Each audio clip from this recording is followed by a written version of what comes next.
स्वागत है आपका इतिहास के वीडियो में। इतिहास के टॉप 10 15 क्वेश्चन यानी 50 क्वेश्चन हमने लिए हैं। इन 50 क्वेश्चनों में हम सल्तनत काल और मुगल काल को कवर करेंगे। पहला क्वेश्चन है, शुरुआत करते हैं बिना समय बर्बाद किए हुए। किसके शासनकाल में इब्न बतूता भारत आया था? इब्न बतूता ये मोहम्मद बिन तुगलक के शासनकाल में भारत आए थे। ऑप्शन नंबर 2 सही चला जाएगा।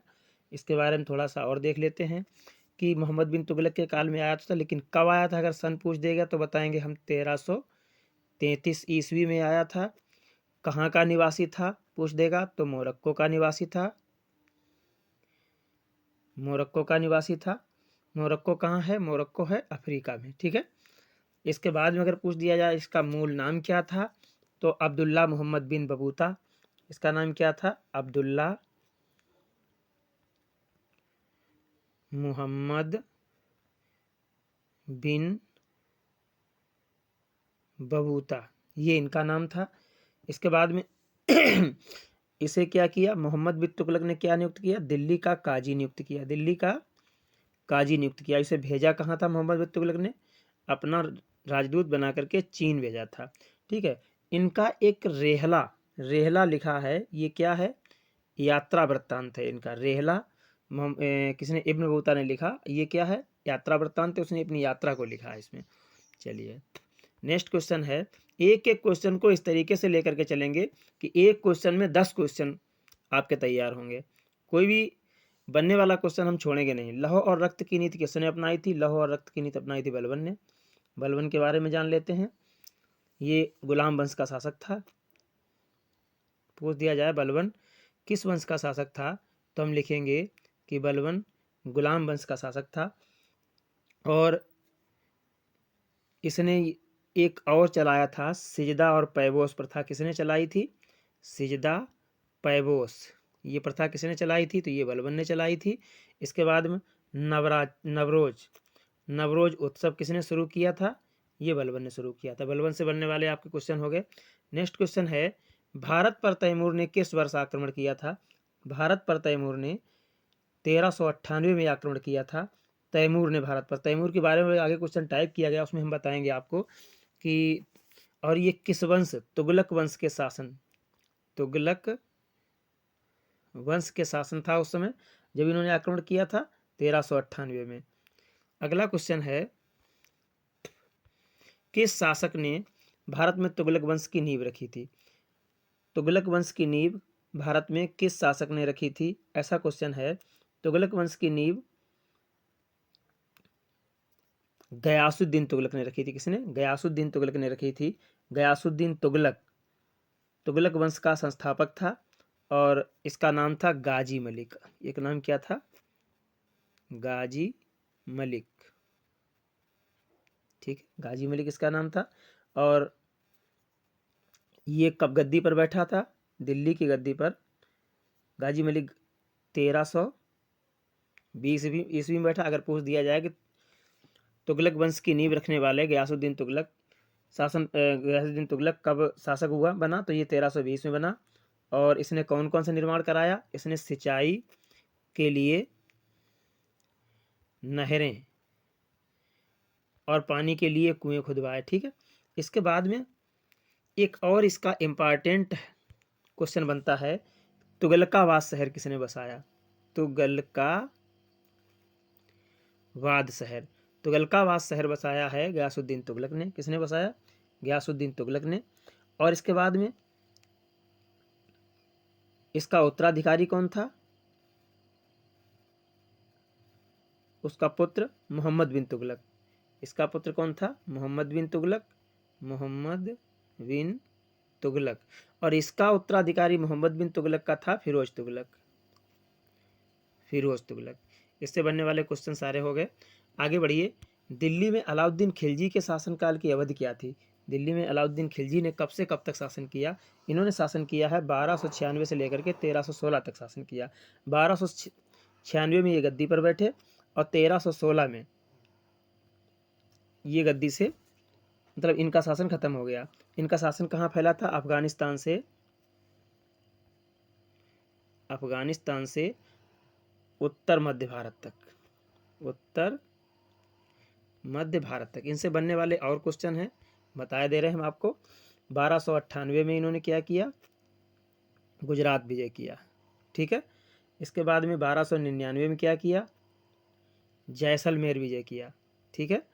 इसके बाद में 1301 में रणथंभौर विजय किया, रणथंभौर विजय किया। और 1303 में चित्तौड़ पर आक्रमण किया। कहाँ किया, चित्तौड़ पर आक्रमण किया। नेक्स्ट क्वेश्चन है, खिज्र खान निम्नलिखित में से किस राजवंश से संबंधित? खिज्र खान है सैयद वंश से संबंधित है। खिज्र खान का संबंध किससे है, सैयद वंश से संबंध है। और खिज्र खान का शासन कब से कब तक रहा? खिज्र खान का शासन रहा 1414 से 1451 तक। अभी जो हम पढ़ चुके हो, तैमूर, मंगोल आक्रमणकारी कौन था? तैमूर।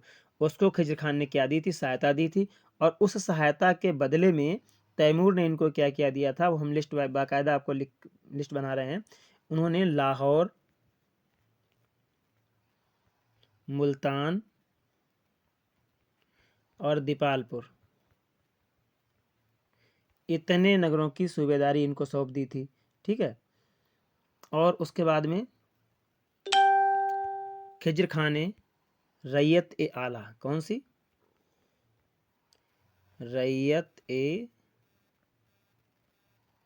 आला की उपाधि धारण की थी। नेक्स्ट क्वेश्चन है, अमीर खुसरो, जिन्हें कव्वाली का पिता एवं भारत का तोता कहा जाता है, इनको एक और नाम है तूतिया ए हिंद। तूतिया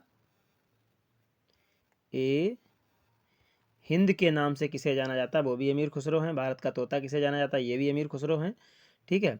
और कह रहा है कि किसके दरबारी कवि थे अमीर खुसरो? किसके दरबारी कवि थे? तो ये अलाउद्दीन खिलजी के दरबारी कवि थे, ठीक है। अगला क्वेश्चन है, भारत में सिकंदर लोदी का शासनकाल कब से कब तक रहा? भारत में सिकंदर लोदी का शासनकाल कब से कब तक रहा? तो इनका शासनकाल रहा है 1489 से 1517 तक। इनके बारे में कुछ रोचक जानकारियां हैं, जान लीजिए कि ये सिकंदर लोदी किनका पुत्र उत्तराधिकारी था? ये बहलोल लोदी, बहलोल लोदी लोदी वंश का संस्थापक था। बहलोल लोदी किसका संस्थापक था? लोदी वंश का। और उसी का पुत्र और उत्तराधिकारी कौन था? सिकंदर लोदी था। और इसने जो है, इसका मूल नाम क्या था? निजाम खान। सिकंदर लोदी का मूल नाम था निजाम खान। इसके बाद में और इनसे बनने वाले क्वेश्चन हैं, बहुत इंपॉर्टेंट क्वेश्चन। इस क्वेश्चन को स्टार लगा के नोट करिए, बता रहा हूँ। ये एक स्वर्णकार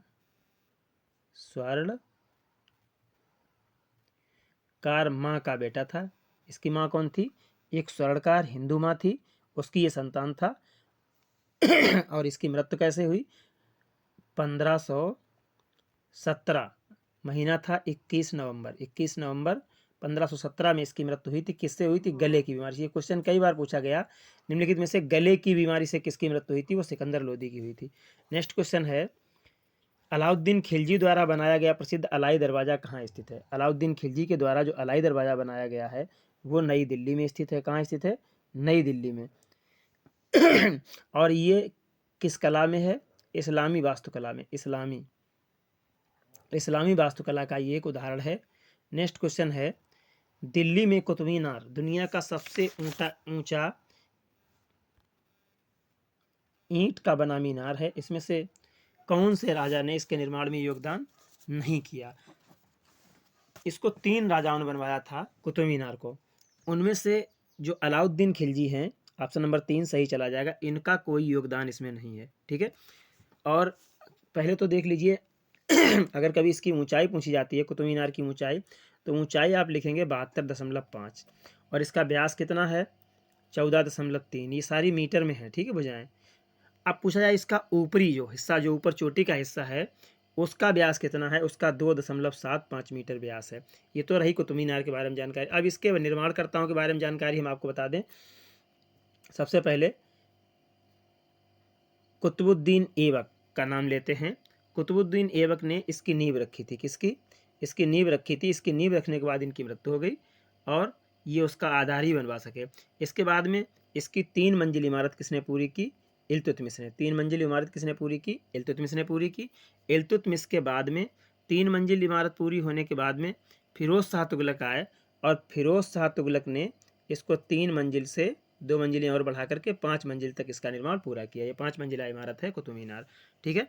अलाउद्दीन खिलजी का इसमें कोई योगदान नहीं है, तो ऑप्शन नंबर हमारा 3 सही चला जाएगा। जिन जिन का योगदान है शासकों का उनको मैंने आपको बता दिया है। अगला है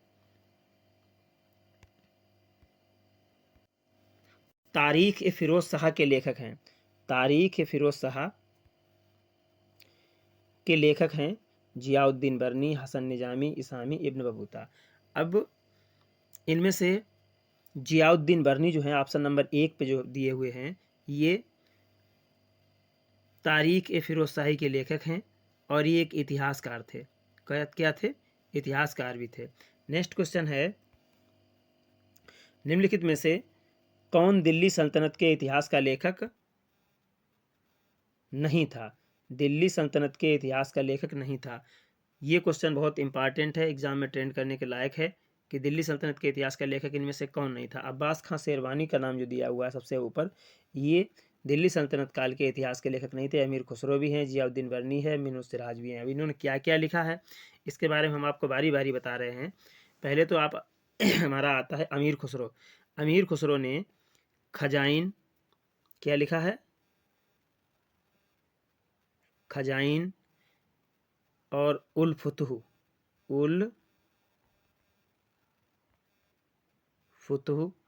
खास खास बता रहे। नूर ए सिपिहर इन्होंने लिखा है। और इनकी 2 रचनाएं हैं, एवाज ए खुसरवी और मिफ्ताह उल फुतुह। इतनी रचनाएं इनकी ये 5 है। ठीक है। इसके बाद में अब नंबर आता है जियाउद्दीन बरनी का। जियाउद्दीन बरनी ने क्या लिखा? ये भी सल्तनत काल के लेखक थे। इन्होंने तारीख ए फिरोज शाही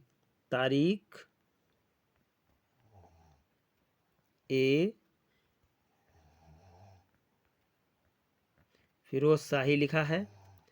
और इनका एक लेख है फतवा ए जहांदारी। फतवा ए जहांदारी इन्होंने लिखा। किस भाषा में लिखा गया है? पूछा जाए कौन सी भाषा में लिखा, तो इन्होंने सब फारसी भाषा में लिखा है। किसमें? फारसी भाषा में लिखा हुआ है। अब नंबर आ रहा है हमारा मिनहज उस सिराज। इन्होंने क्या क्या लिखा है? इन्होंने भी फारसी भाषा में तबकात ए नासिरी, इनका लेख है तबकात से नासिरी। तो ये तीनों के हमने बराबर बता दिए आपको। अब्बास खान शेरवानी इसके लेखक, दिल्ली सल्तनत काल इतिहास के लेखक नहीं थे। नेक्स्ट क्वेश्चन है, निम्न में से किस शासक की मृत्यु उसके पुस्तकालय की सीढ़ियों से गिर करके हुई है?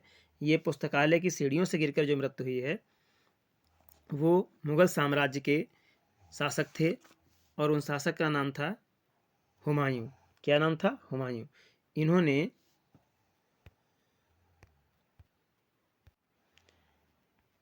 1530 में गद्दी संभाली। कब संभाली गद्दी? 1530 में मुगल वंश की गद्दी संभाली। इनका पूरा नाम था नसीरुद्दीन हुमायूं। और उसके बाद में गद्दी पर बैठने से पूर्व ये हुमायूं बदख्शां प्रदेश का सूबेदार थे। कहाँ से? हुमायूं बदख्शां प्रदेश के सूबेदार थे। इसके बाद हम 1530 के बाद हम 1539 इनके नाम से बहुत इंपॉर्टेंट तरीके से जुड़ा हुआ है। 1539 यहाँ पर 1539 में इन्होंने चौसा का युद्ध लड़ा था। कौन सा? चौसा का युद्ध लड़ा था। और किसके साथ लड़ा था? ये इन्होंने लड़ा था शेर खां के साथ। और शेर खां से ये पराजित हो गए थे। इनको पराजित करने के बाद में शेर खां ने कौन सी उपाधि धारण की थी? शेर शाह। शेर खां ने शेर शाह की उपाधि धारण की थी। किनको? हुमायूं को पराजित करने के बाद में। इसके बाद में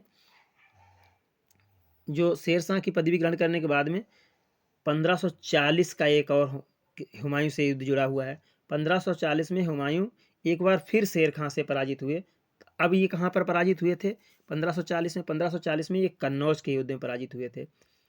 कन्नौज, या फिर इसको बिलग्राम का युद्ध कहते हैं। बिलग्राम का युद्ध भी कहते हैं। इसके बाद में अभी और भी जुड़ा हुआ है 1555 1555 और 1540 में 15 वर्ष का अंतर है। 1500 वर्ष में ये निर्वासित जीवन व्यतीत करने के लिए कहाँ चले गए थे? सिंध चले गए थे। हुमायूं कहाँ चले गए थे? सिंध चले गए थे। और 1555 में ये फिर वापस आ गए। 1555 में वापस आने के बाद इन्होंने पंजाब के शासक सिकंदर शाह, पंजाब का शासक कौन था? सिकंदर शाह, उसके ऊपर इन्होंने आक्रमण किया और उसे पराजित करके पुनः गद्दी पर बैठ गए। लेकिन 1556 ईस्वी में सीढ़ियों से गिर करके इनकी मृत्यु हो गई। अब पुस्तकालय की जिस पुस्तकालय की सीढ़ियों से गिरकर इनकी मृत्यु हुई थी, उस पुस्तकालय का नाम क्या है? दीन पनाह भवन। उस पुस्तकालय का नाम है दीन पनाह भवन। ये बहुत इंपॉर्टेंट क्वेश्चन हम आपको बताते चल रहे हैं, एक नोट्स बना लीजिए, उसमें सारे जो क्वेश्चन हैं उनको उतारते चलिए। किस वर्ष बाबर ने इब्राहिम लोदी को पानीपत की लड़ाई में पराजित किया? Question number 14। किस वर्ष बाबर ने बाबर ने इब्राहिम लोदी को पानीपत की लड़ाई में पराजित किया? तो ये ऑप्शन चला जाएगा 1526। 1526 में पानीपत की लड़ाई हुई थी, उसमें इनको पराजित। इनसे कुछ जुड़े हुए क्वेश्चन और भी हैं, उनको देख लीजिए कि इन्होंने भारत पर पहली बार आक्रमण कब किया था? इन्होंने भारत पर पहली बार आक्रमण किया था 1519 में। आक्रमण करने के लिए इनको बुलाया किसने था? तो दौलत खां। कौन? दौलत खां और इब्राहिम ये दौलत खां लोदी और इब्राहिम लोदी ये दो थे। तो आलम खां, तो दौलत खां और इब्राहिम लोदी का भाई था आलम खां। इन दोनों आदमी दौलत खां और आलम खां ने इनको भारत पर आक्रमण करने के लिए बुलाया था। और 21 अप्रैल की डेट, 21 अप्रैल 1526 ईस्वी में पानीपत का प्रथम युद्ध हुआ। कहाँ का? पानीपत का, जिसमें बाबर ने दिल्ली के जो सुल्तान थे इब्राहिम लोदी, उसको पराजित किया। देखिए, इब्राहिम लोदी के भाई ने ही इनको बुलाया था, उसने इब्राहिम लोदी को पराजित किया। बड़े इंटरेस्ट की बात है। और बाबर ने इस युद्ध में क्या किया? तुगलमाबद्ध पद्धति का सबसे पहले भारत में प्रयोग किया। नेक्स्ट क्वेश्चन है, निम्नलिखित में से किस मुगल सम्राट द्वारा आगरा के किले का निर्माण कराया गया? मोस्ट इंपॉर्टेंट क्वेश्चन है। तो ये कराया गया अकबर के द्वारा। अकबर के द्वारा आगरा का जो किला है उसका निर्माण कराया गया। और ये सन कौन सी थी? आगरे के किले के निर्माण की सन थी 1565 से 1573 तक इसका निर्माण हुआ था। ठीक है। और इसकी क्षेत्रफल कितना है?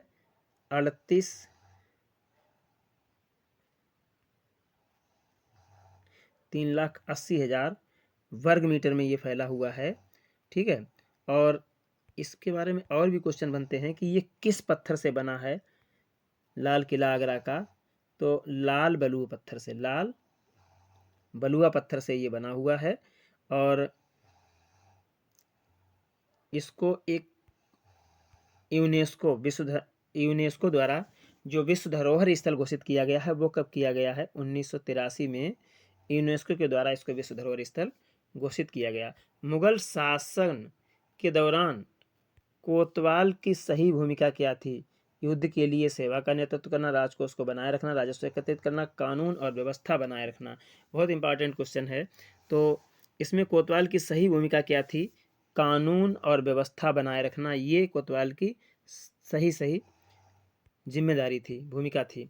बिहार राज्य में के सासाराम शहर में निम्नलिखित में से किस प्राचीन सम्राट का मकबरा स्थित है? 4 ऑप्शन दिए हैं, बहादुर शाह जफर, अलाउद्दीन खिलजी, शेर शाह सूरी, कुतुबुद्दीन ऐबक। इनमें से किसका मकबरा बिहार राज्य में स्थित है? तो ये शेर शाह सूरी, ऑप्शन नंबर 3 चला जाएगा। इनका मकबरा बिहार के सासाराम शहर में स्थित है। और एक तालाब है, उस तालाब के बीचों बीच चबूतरे पर यह मकबरा बना है। तो पूछा जाए कि तालाब में के चबूतरे पर या तालाब में किसका मकबरा है? तो ये सासाराम में है, बिहार राज्य के शेर शाह सूरी का है। और हिंदू मुस्लिम वास्तुकला का एक नमूना है, हिंदू मुस्लिम वास्तुकला के उदाहरण है। नेक्स्ट है, मुगल वंश के पहले सम्राट बाबर ने अपनी देसी भाषा चगताई तुर्की में अपनी आत्मकथा लिखी। अभी हम बता चुके हैं, इसको जो है इन्होंने चलाया था पहले तुगलमाबद्ध पद्धति में। तो वो किसने चलाया था? बाबर ने। इसके बाद में कह रहा है कि भाषा चगताई तुर्की में अपनी आत्मकथा लिखी। इस पुस्तक का नाम क्या है? मुगल वंश के जो शासक बाबर थे उन्होंने अपनी आत्मकथा लिखी है, और इस आत्मकथा का नाम क्या है ये पूछ रहा है। तो इसमें हमारा ऑप्शन क्या जाएगा? ऑप्शन नंबर बाबरनामा बी चला जाएगा। बाबर ने अपनी आत्मकथा लिखी। जब अपनी आत्मकथा लिखेगा तो बाबरनामा के नाम से लिखेगा। और मुगल वंश का जो वास्तविक संस्थापक कौन था? जहीरुद्दीन मोहम्मद बाबर। इसका पूरा नाम क्या था? बाबर कहाँ चले गए बाबर भाई? बाबर, इनका पूरा नाम था जहीरुद्दीन बाबर। जहीरुद्दीन बाबर। ठीक है, नेक्स्ट क्वेश्चन है, भारत में जहांगीर का शासनकाल क्या था? भारत में जहांगीर का शासनकाल कब से कब तक रहा? जहांगीर का शासनकाल 1605 से 1627। 1605 से 1627 ऑप्शन नंबर 1 सही चला जाएगा, यहाँ तक रहा। और इस शासनकाल में क्या था? चित्रकला का स्वर्ण युग कहा जाता है इस शासनकाल को। चित्रकला का स्वर्ण युग, चित्रकला का स्वर्ण युग किसे कहा जाता है? जहांगीर का शासनकाल कहा जाता है। नेक्स्ट क्वेश्चन है, वह कौन सा स्थान है जहां अंतिम मुगल सम्राट बहादुर शाह जफर की मृत्यु हुई थी? आप सभी को पता है अंतिम जो मुगल सम्राट कौन थे? बहादुर शाह जफर थे। उनकी मृत्यु रंगून में हुई थी, तो ऑप्शन नंबर 1 चला जाएगा। 1857 का विद्रोह हुआ था। 1857 के विद्रोह के समय ही इनको कहाँ गिरफ्तार करके रंगून भेज दिया गया था, और वहाँ निर्वासित जीवन करते हुए इनका 1862 में वहाँ मृत्यु हो गई बहादुर शाह जफर की। और इनको गिरफ्तार कहाँ कहाँ से किया गया था? बहादुर शाह जफर को, बहादुर शाह को गिरफ्तार किया गया था हुमायूं के मकबरे से। कहाँ? हुमायूं के मकबरे से गिरफ्तार किया गया था इनको। नेक्स्ट क्वेश्चन है, पहला कठपुतली मुगल सम्राट कौन था? कठपुतली शब्द लगा हुआ है, तो कठपुतली मुगल सम्राट पहला कौन था? तो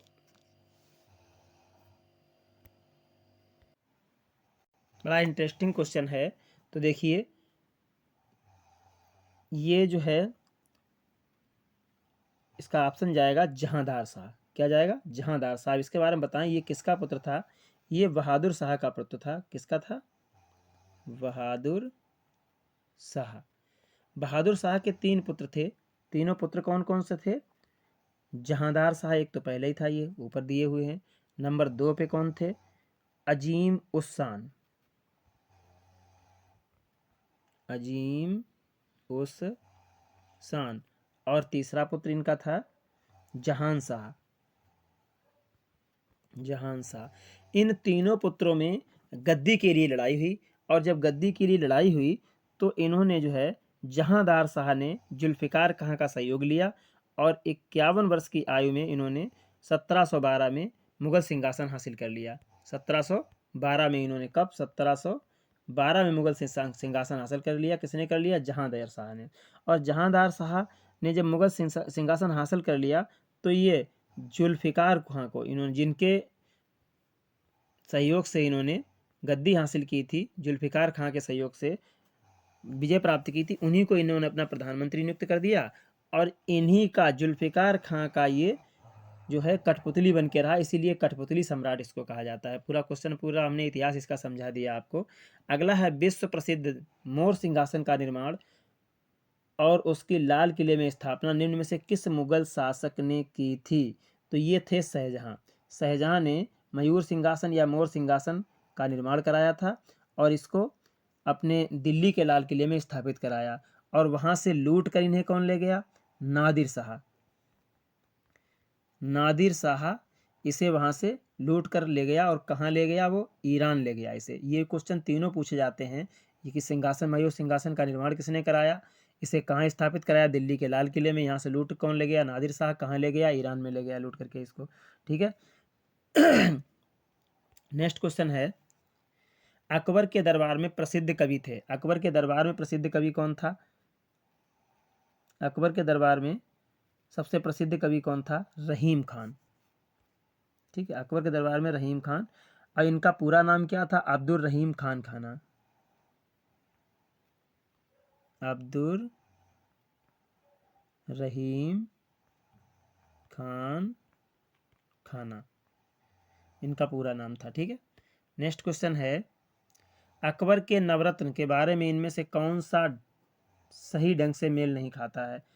तो अबुल फजल अकबर के वजीर थे और अकबर के शासनकाल में अकबरनामा के लेखक थे। राजा मान सिंह अकबर के वित्त मंत्री थे। अब्दुल रहीम खान ए खाना वह एक कवि थे और अकबर के भरोसेमंद देखभाल करने वाले बेटे बैरम खान के पुत्र थे। मुल्ला दो पियाजा वह मुगल सम्राट अकबर के मुख्य सलाहकार थे। अब ये 4 ऑप्शन दिए हैं, इन 4 ऑप्शनों में से जो सही ऑप्शन है, जो नहीं मेल खाता है, वो क्या है?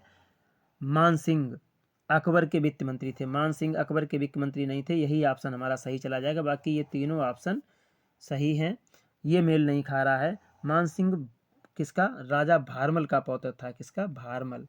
राजा भारमल का पौत्र था मान सिंह। और ये जो है आमेर की राजगद्दी पर बैठा। अकबर के नवरत्नों में से एक था, वित्त मंत्री नहीं था। अकबर के नवरत्नों में से एक था, अकबर का मनसबदार और मुख्य सेनापति था। ठीक है, और मान सिंह को अकबर के द्वारा कुछ उपाधियां दी गई थी। उन उपाधियों के नाम अकबर ने मान सिंह को अकबर ने फरजंद की उपाधि दी थी और राजा की उपाधि दी थी। ठीक है,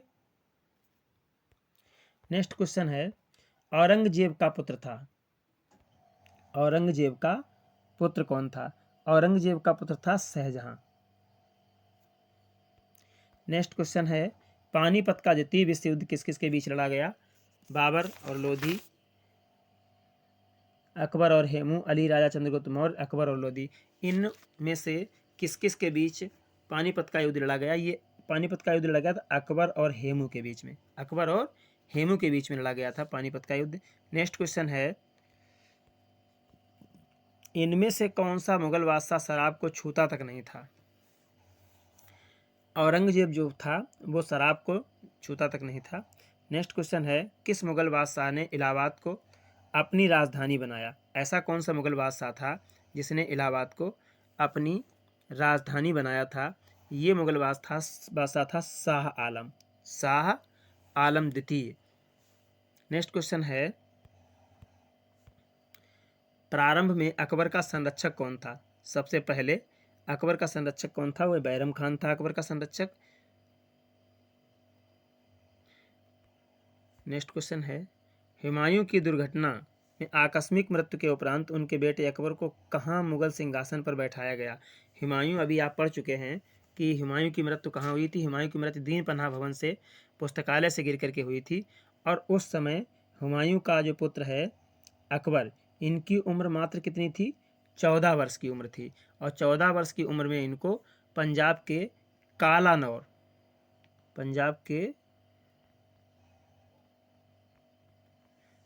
कालानौर का शासक बनाया गया था। ठीक है, वहीं के सिंहासन पर इनको बैठाया गया था।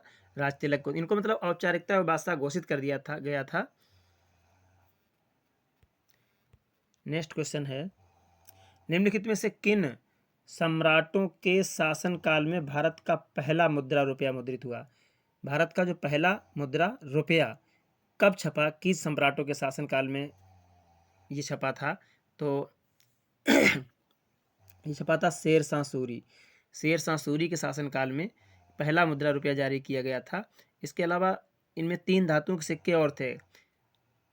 और शेर शाह सूरी का एक और है जीटी रोड, जिसको हम कहते हैं ग्रांड ट्रंक रोड। ये शेर शाह सूरी ने बनवाया था, ग्रांड ट्रंक रोड। नेक्स्ट है, थॉमस रो मुगल सम्राट जहांगीर से किस किले में मिलने गया? मुगल सम्राट जहांगीर था उससे थॉमस रो एक अंग्रेज था, ये कहाँ मिलने गया था?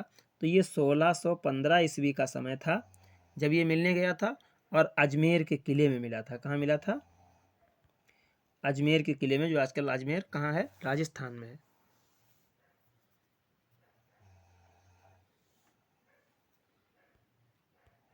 नेक्स्ट क्वेश्चन है, इनमें से किसने भूमि मापांकन की व्यवस्था शुरू की। भूमि को मापा जाता था, आज जो मापा जा रहा है ये मापने की व्यवस्था किसने शुरू की थी, ये पूछा जा रहा है। तो ये शुरू किया था शेर शाह ने। किसने? शेर शाह ने भूमि मापांकन व्यवस्था शुरू की थी। और किससे मापता था? सिकंदरी गज। सिकंदरी गज, ठीक है।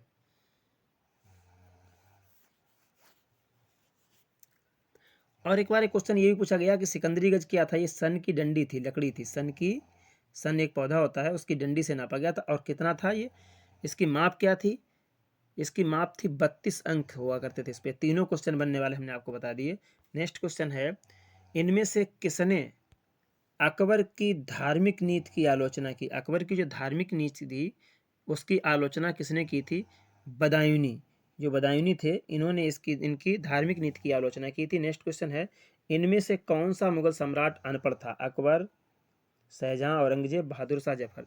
ये 4 दिए हैं, इनमें से कौन सा अनपढ़ था? तो अकबर एक ऐसा सम्राट था जो अनपढ़ था। ऑप्शन नंबर 1 सही चला जाएगा। मुगल काल में, क्योंकि अकबर हुमायूं का बेटा था और हुमायूं की मृत्यु हो गई जिस समय अकबर की उम्र थी कितनी? 14 वर्ष। तो ये अनपढ़ थे। मुगल काल में पुलिस के बल के मुखिया को क्या कहा जाता था? दरोगा, फौजदार, सूबेदार, कोतवाल। इन 4 ऑप्शनों में से क्लियर करिए कि मुगल काल में इनको क्या कहा जाता? मुगल काल में इनको कोतवाल कहा जाता था। क्या कहा जाता? कोतवाल कहा जाता था। नेक्स्ट क्वेश्चन है, निम्नलिखित में से किस मुगल शासक ने अंत तक मेवाड़ के शासक महाराणा प्रताप सिंह के पुत्र राणा अमर सिंह के साथ एक समझौता किया? मतलब किसने जो है इनके साथ समझौता किया? किसके साथ? अमर सिंह के साथ समझौता किया था। शाहजहां, अकबर, जहांगीर, कोई भी मुगल शासक नहीं, यानी इनमें से कोई नहीं, ऐसे मान लीजिए। तो इस क्वेश्चन नंबर 37 का ऑप्शन सही जाएगा जहांगीर। ऑप्शन नंबर 3 सही जाएगा। ये जहांगीर थे जिन्होंने क्या किया था? 1597 ईस्वी में से 1620 ईस्वी तक ये मेवाड़ के शासक रहे। और इसके बाद में इनका पुत्र कौन था? महाराणा उदय सिंह। और संघर्ष, कई वर्षों के संघर्ष के बाद खुर्रम एक थे, खुर्रम ने इनके मेवाड़ पर कहा, मेवाड़ पर अधिकार कर लिया। किस पर? मेवाड़ पर अधिकार कर लिया। और मेवाड़ पर अधिकार कर लिया, उसके बाद में हार कर अपमानजनक स्थिति में इन्होंने मेवाड़ की जो है अपमानजनक संधि की। और वे मेवाड़ के अंतिम स्वतंत्र शासक थे। नेक्स्ट क्वेश्चन है, जलालुद्दीन मोहम्मद किस नाम से प्रसिद्ध हैं? ये तो जाना पहचाना नाम आपको पता है, सबको पता होगा। जलालुद्दीन मोहम्मद किसका नाम था? जलालुद्दीन मोहम्मद नाम था अकबर का, ठीक है। नेक्स्ट क्वेश्चन है, ताजमहल के सुलेखक, कैलीग्राफर, यानी ताजमहल का कैलीग्राफर कौन था? सुलेखक। उसने 1648 ईस्वी में इसकी रचना की और पूरा किया। तो बता, इसका आंसर क्या जाएगा भाई? इसका आंसर जाएगा अमानत खां सिराजी। क्या जाएगा? अमानत खां सिराजी। नेक्स्ट क्वेश्चन है, अकबर द्वारा बनाया गया प्रसिद्ध ऐतिहासिक स्मारक बुलंद दरवाज़ा उत्तर प्रदेश के किस जिले में स्थित है? अकबर ने जो बुलंद दरवाज़ा बनवाया है वो उत्तर प्रदेश में स्थित है, लेकिन ये पूछ रहा है उत्तर प्रदेश के किस जिले में? तो ये आगरा में एक स्थान है, फतेहपुर सीकरी, वहाँ पर स्थित है। ऑप्शन नंबर 3 सही चला जाएगा। दिल्ली का प्रसिद्ध लौह स्तंभ जो सदियों से बिना जंग लगे खड़ा है, निम्नलिखित में से किस ऐतिहासिक परिसर में है? जामा मस्जिद परिसर, लाल किला परिसर, कुतुब मीनार परिसर, हुमायूं के मकबरे का परिसर। तो इनमें से किस परिसर में दिल्ली का लाल किला है, लौह स्तंभ है? ये कुतुब मीनार परिषद में। ऑप्शन नंबर 3 सही चला जाएगा। कहाँ है? कुतुब मीनार परिषद में है। इसमें जो 1600 वर्ष पुराना है, तब भी आज तक बिना जंग लगे हुए वैसा ही खड़ा हुआ है। प्रसिद्ध चित्रकार मीर सैयद अली चित्रकारी हेतु किस मुगल शासक के सहयोगी थे? मीर सैयद अली का संबंध किस मुगल शासक से है, या किस मुगल शासक के सहयोगी थे? इस तरीके से क्वेश्चन है। तो ये हुमायूं के सहयोगी थे। और किस तरीके से सहयोगी बने? पीछे आप पढ़ चुके हैं कि 1540 में ये पराजित हुए थे और उसके बाद में 1555 तक इन्होंने 15 वर्ष निर्वसित जीवन व्यतीत किया। उसी निर्वसित जीवन में ये जो है मीर सैयद अली से इनकी मुलाकात हुई थी, वहीं से इनके इन विचारों से प्रभावित होकर के इन्होंने अपना सहयोगी बना लिया। नेक्स्ट क्वेश्चन है बुलंद दरवाज़ा। बुलंद दरवाज़ा किसके द्वारा बनवाया गया था? बुलंद दरवाज़ा किसके द्वारा बनवाया गया था? तो इसका ऑप्शन चला जाएगा अकबर, सॉरी हाँ अकबर, ऑप्शन नंबर 2 जाएगा। अकबर ने बुलंद दरवाज़ा बनवाया था। कहाँ बनवाया था, कब बनवाया था? 1602 ईस्वी में बनवाया था बुलंद दरवाज़ा का निर्माण। गुजरात विजय जो किया था, गुजरात विजय के उपलक्ष्य में बुलंद दरवाज़ा को निर्माण कराया गया था। कहाँ पर है ये? आगरा के फतेहपुर सीकरी में है। कहाँ है? फतेहपुर सीकरी में। नेक्स्ट क्वेश्चन है पंचमहल किस में स्थित है? पंचमहल हवा महल में, ग्वालियर का किला में, फतेहपुर सीकरी में, आगरा में। क्वेश्चन बहुत इंपॉर्टेंट है। पंचमहल कहाँ स्थित है या किस में स्थित है? तो ये फतेहपुर सीकरी में स्थित है। फतेहपुर सीकरी कहाँ है? आगरा में। नेक्स्ट क्वेश्चन है निम्नलिखित में से कौन सा युग्म सुमेलित नहीं है? बड़ा इमामबाड़ा लखनऊ, ये तो सबको पता है। छोटा इमामबाड़ा, बड़ा इमामबाड़ा कहाँ है? लखनऊ में है। निशात बाग ये जम्मू कश्मीर में है। फिरोज शाह कोटला ये दिल्ली में। हुमायूं का मकबरा इलाहाबाद, यही सुमेलित नहीं है। हुमायूं का मकबरा इलाहाबाद में नहीं है। कहाँ है? दिल्ली में। चलिए नेक्स्ट क्वेश्चन है आईने अकबरी किसने लिखा है? आईने अकबरी के लेखक कौन है? आप सबको पता है आईने अकबरी के लेखक कौन है? अबुल फजल। नेक्स्ट क्वेश्चन है निम्नलिखित में से कौन सा सुमेलित नहीं है? बाबरनामा, बाबर ये तो सही है, बाबरनामा बाबर ने लिखा था, तो ये तो ऑप्शन सही है। शाहजहांनामा, शाहजहांनामा लिखा है मोहम्मद ताहिर, ये भी सही है। हुमायूंनामा, हुमायूंनामा का लेखक हुमायूं नहीं है, ये हैं गुलबदन बेगम, गुलबदन बेगम। तो ऑप्शन नंबर 3 हमारा सही। तो जो कि जहांगीरी है, जहांगीर ने लिखा है। ठीक है। तो नेक्स्ट क्वेश्चन है हुमायूंनामा के लेखक, अरे दोबारा आ गया हुमायूंनामा के लेखक, अभी ये क्वेश्चन हो भी चुका है विकल्प के माध्यम से। हुमायूंनामा के लेखक कौन है? हुमायूंनामा के लेखक गुलबदन बेगम है। अभी क्वेश्चन ये हो चुका है। नेक्स्ट क्वेश्चन है अकबरनामा के प्रसिद्ध लेखक कौन है? अकबरनामा के प्रसिद्ध लेखक कौन है? ये है अबुल फजल। ऑप्शन नंबर 2 सही चला जाएगा। अकबर ने अपने दरबारी संगीतज्ञ के रूप में किसे नियुक्त किया था? क्वेश्चन नंबर 15 और इस वीडियो का लास्ट क्वेश्चन है संगीतज्ञ के रूप में किसे नियुक्त किया था? मियां तानसेन। मियां तानसेन को अपने दरबार में संगीतज्ञ के रूप में नियुक्त किया गया था।